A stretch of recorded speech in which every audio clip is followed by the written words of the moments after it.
South Carolina Attorney General Alan Wilson was praised by President Trump last night for not playing partisan politics, and he joins us now. Alan, so great to have you with us. Thank you for having me. You had quite a shout out. So let's just get to that really quick.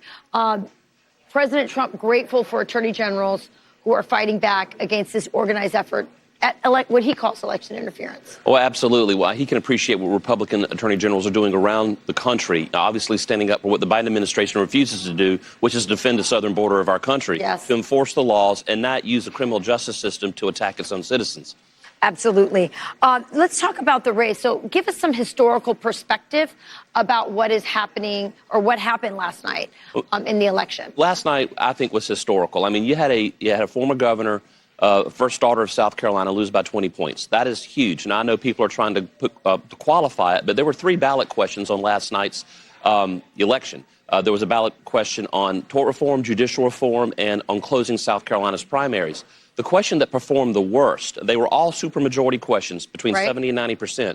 The question that performed the worst yesterday in the low 70s was, should we close South Carolina's primaries? What that tells me is there's probably 5 to 10% of the people who voted in yesterday's Republican primary who were Democrats or non-registered Republicans who came in and they were using the open primary system to vote for someone else. So Nikki Haley's numbers were probably in the mid to low 30s, not really at 39 or 40%. So it was a bigger win for Trump than you probably even imagine. Yeah, and again, it wasn't Democrats just trying to do funny business in the Republican primary. It was Nikki Haley actively trying to get those voters into the Republican primary to do that. And again, you're saying you think among Republican voters, her numbers are much lower than what we actually saw there. Let's talk a little bit about what's going on at the border and what attorney generals like you can do.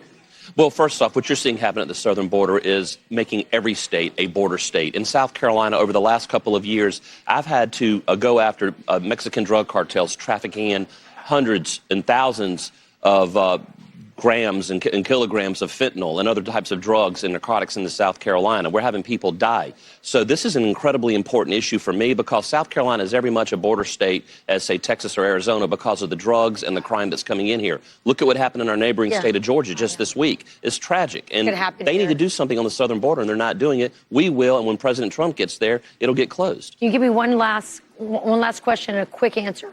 What's Nikki Haley really up to? Because we know she cannot win the Republican primary. I mean, I think she's going to go until the money runs out, and she's going to take her opportunity to, enjoy her moment. It's certainly not her time. The sooner she realizes it, the better she'll be.